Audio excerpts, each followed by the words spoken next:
Hello dear student, आप सभी का हमारे यूट्यूब चैनल पे एक बार फिर से बहुत बहुत स्वागत है। तो यहाँ पे इस वीडियो में हम बात करने वाले हैं कि आपके सीयूईटी एमएससी एंट्रेंस में अभी तक सेल बायोलॉजी से क्या क्या चीज़ें पूछी गई हैं 2022, 2023 और 2024 के एग्जामिनेशन में। तो आप अगले साल के लिए तैयारी कर रहे हैं तो ये वीडियो आपके लिए बहुत ज़्यादा इंपॉर्टेंट होने वाला है। आप इस वीडियो को देख के समझ पाओगे कि आपको सेल बायोलॉजी के अंदर, या आप तैयारी कर रहे हैं बॉटनी एमएससी एंट्रेंस, जूलॉजी के लिए, लाइफ साइंस के लिए, तो हम तीनों सब्जेक्ट से क्वेश्चन लेके आए हुए हैं। तो आपको यहाँ पे हम बताएंगे। चलिए देख लेते हैं क्या क्या ये क्वेश्चन है। देखिए, ये सेल बायोलॉजी का लेक्चर सीरीज जैसे जो हम कोर्स पढ़ाएंगे ना, तो कोर्स हमारा 11th ऑफ द अगस्त से शुरू हो रहा है। कोर्स में आना चाहते हैं बॉटनी का, लाइफ साइंस का, जूलॉजी का, तो हमारे पास तीनों कोर्स है। आप कोर्स ज्वाइन कर सकते हैं, नंबर डिस्क्रिप्शन में होगा, आप वहां से कांटेक्ट करके। तो देखो यहाँ पे क्या क्या पूछा गया अभी तक सेल बायोलॉजी में। तो 2022 के एग्जाम में अगर आप बॉटनी का सिलेबस देखो, जैसे बॉटनी अगर एंट्रेंस आप देने जा रहे हो, तो बॉटनी में आप यहाँ पे देखोगे तो बॉटनी में इन सभी ने पूछा कि माइक्रोट्यूब्यूल का असेंबली जब होता है तो उसका इनहिबिटर क्या होता है। यानी आपको थोड़ा सा माइक्रोफिलामेंट ये सब जो होते हैं, साइटोस्केलेटन के बारे में पढ़ना पड़ेगा। फिर यहाँ सिनेप्टोनेमल कॉम्प्लेक्स से क्वेश्चन आया, यानी कि आपको सेल डिवीजन, प्रोफेज फर्स्ट का सारा डिटेल में पढ़ना पड़ेगा। फिर इंटरमीडिएट फिलामेंट प्रोटीन हमने बताया ना, साइटोस्केलेटन पढ़ोगे तो वो कंप्लीट हो जाएगा। फिर देखो यहाँ पे ल्यूकोप्लास्ट का कलर पूछा था 2022 में, यानी कि आपको अलग अलग टाइप का प्लास्टिड के बारे में पढ़ना पड़ेगा। फिर आपसे इवांस डाई पूछ दिया तो हम आपको साइटोकेमिस्ट्री भी पढ़ाएंगे सेल बायोलॉजी के अंदर। वहां पे हम देखेंगे कौन कौन सा डाई है जो अलग अलग सेल ऑर्गेनेल, अलग अलग कंपोनेंट को स्टैंड करने के लिए काम आता है। फिर क्लोरोप्लास्ट के स्ट्रक्चर से पूछे था। फिर 2023 में देखोगे तो टीलोमियर से क्वेश्चन आया था, और 80s राइबोसोम जिसका सब यूनिट पूछा था 60+40 करके ये क्वेश्चन आया था। 2024 में आया था डिफ्यूजन और ऑस्मोसिस से आया था असर्शन है रीजन। तो डिफ्यूजन और ऑस्मोसिस आप सेल बायो में भी पढ़ते हो, प्लांट फ्यूजियो में भी पढ़ते हो, तो ये चीज आया था। फिर bacterial cell wall linkage, beta 1,4 glycosidic linkage करके आया था, N acetyl glucosamine and N acetyl muramic acid से क्वेश्चन, तो ये आप माइक्रोबायोलॉजी के अंदर भी पढ़ते हो। आपसे देखो जब सेल मेम्ब्रेन का स्ट्रक्चर पढ़ते हो तो वहां पे integral protein, peripheral protein, spectrin, ankyrin के बारे में पढ़ते हो, तो ये क्वेश्चन आया था। फिर आपसे सेल ऑर्गेनेल से आया था कि सेमी ऑटोनॉमस सेल ऑर्गेनेल कौन कौन से हैं, यानी कि chloroplast, mitochondria.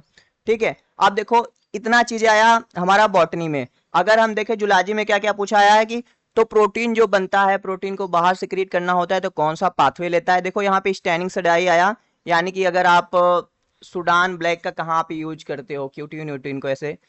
Sodium potassium pump से आया क्वेश्चन कि सोडियम पोटेशियम कितने कितने नंबर में इन आउट होते हैं। आयन चैनल से क्वेश्चन आया, और सेल सिग्नलिंग के IP3 डैक पाथवे से क्वेश्चन आया, तो ये भी हम अपने कोर्स में कवर कराएंगे। नहीं तो आप इसको पढ़ना चाहते तो पढ़ भी कहीं से भी पढ़ सकते हो। 2022 में जूलॉजी में मैचिंग से क्वेश्चन आया था कि अलग अलग सेल ऑर्गेनेल दिया था, उसका फंक्शन क्या है। फिर यहाँ पे दिया था ढेर सारे, जैसे ऑर्गेनेल दिए थे, एटम दिए थे, ह्यूमन बॉडी दिया था, और उसको अरेंज करना था decreasing order of the size पे। फिर सेंट्रियोल और फ्लैजेला से क्वेश्चन आया था, ये भी हम सेल बायोलॉजी के अंदर पढ़ते हैं। 2023 में आप देखोगे जूलॉजी में तो सेल साइकिल का फेज से क्वेश्चन आया था। ठीक है, गोल्जी बॉडी का फंक्शन पूछा था, डिप्लोटिन सब से एक आया था स्टेटमेंट वाला क्वेश्चन। फिर साइक्लिंग प्रोटीन जो है आपका DEAB, वहां से क्वेश्चन आया था। G1 यस चेक पॉइंट, यानी कि सेल साइकिल आपको अच्छे से पढ़ना पड़ेगा अगर आप जूलॉजी के लिए प्रिपेयर कर रहे हैं ना। अगर आप देखोगे 2024 में तो साइटोस्केलेटन से क्वेश्चन आया। देखो बॉटनी में भी साइटोस्केलेटन पूछ रहा है, जूलॉजी में भी।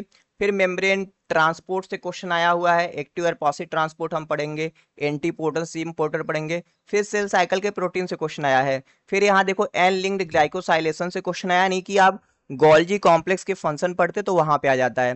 तो ये रहे सेल बायोलॉजी में अब तक पूछे गए बॉटनी और जूलॉजी में के क्वेश्चन। अब देखेंगे हम लाइफ साइंस का। देखो लाइफ साइंस 2022 में टीलोमेयर से क्वेश्चन आया, और प्रोफेज फर्स्ट का सीक्वेंस पूछा था, और फिर पूछा था न्यूक्लियोसाइटोप्लाज्मिक रेशियो का क्या रोल है हमारे सेल पे। फिर 2023 में लाइफ साइंस में पूछा था टीलोमेयर का सीक्वेंस पूछा था जो ग्वानिन रिच होता है, और F0 किसके प्रति सेंसिटिव होता है, तो ओलिगोमाइसिन। फैटी एसिड का बायोसिंथेसिस कहाँ पे होता है, तो माइटोकॉन्ड्रिया में, ये क्वेश्चन आया था, सिंपल सिंपल। और 2024 में सेल बायोलॉजी से लाइफ साइंस में सिर्फ एक क्वेश्चन आया, लिपिड राफ्ट का आपका कंपोजिशन पूछा हुआ था। ठीक है। वैसे देखा जाए तो सेल बायोलॉजी से और जैसे कैंसर वैंसर की भी क्वेश्चन बनते हैं, लेकिन वो हम इम्यूनोलॉजी के अंदर रखेंगे। तो आप इस तरीके से देख रहे हैं कि यहाँ पे हम सेल बायोलॉजी में इतना आया, तो आपको अगर सेल बायोलॉजी पढ़ना है बॉटनी के लिए, जूलॉजी के लिए, लाइफ साइंस के लिए, तो जितना क्वेश्चन है ना, जैसे आप टीलोमियर के बारे में पढ़ लो, सेल डिवीजन मियोसिस पढ़ लो, फिर क्या है ये फैटी एसिड बायोसिंथेसिस पढ़ लो, तो ये टॉपिक है, ये इंपॉर्टेंट टॉपिक है कि इसको आपको मिस नहीं करना है एग्जाम के लिए। तो यहाँ पे देखो ना, हमारा कोर्स भी शुरू हो रहा है। यहाँ पे हमने माइक्रोबायोलॉजी के लिए भी है। वैसे हम लाइफ साइंस और जूलॉजी के लिए जो कोर्स है हमारा 11th ऑफ द अगस्त से शुरू करेंगे। ये हम पीपीटी के थ्रू ऐसे ही पढ़ाते हैं, तो ये पीपीटी का ओवरव्यू है, हम पढ़ाएंगे आपको। ठीक है, तो ज्वाइन करना है तो आप देखो हमारा यहाँ पे ना कोर्स के बारे में यहाँ पे है कि आप ज्वाइन कर सकते हैं, क्या क्या चीज़ें हम आपको बता देते हैं। यहाँ पे देखो, बॉटनी का कोर्स हमारा ऑनगोइंग है। हमारा जूलॉजी और लाइफ साइंस का 11th ऑफ द अगस्त से शुरू हो रहा है। तो आप देख सकते हैं यहाँ पे हम आपको डेली डीपीपी पीपीटी सब कुछ दे देते हैं, topic wise mock test, audio notes. आपको बाहर से कुछ पढ़ने की जरूरत नहीं पड़ेगी। ये लाइफ साइंस का भी है, और जूलॉजी का कोर्स 4000 में है, सॉरी लाइफ साइंस का कोर्स जो है 4000 में है, और जूलॉजी का कोर्स जो है 3000 में है। और यहाँ बॉटनी का भी है, बॉटनी का भी कोर्स 4000 में है। तो आप कोई भी कोर्स ज्वाइन कर सकते हैं और अपने प्रिपरेशन को इन्हांस कर सकते हैं हमारे साथ में। तो सेल बायोलॉजी के लिए हमने बता दिया कि आपको क्या क्या पढ़ना है, क्या क्या इंपॉर्टेंट टॉपिक है। ठीक, तो चलो आपसे मिलते हैं नेक्स्ट वीडियो में। वीडियो को लाइक कर देना और चैनल पे नए हो तो सब्सक्राइब भी कर देना। ओके।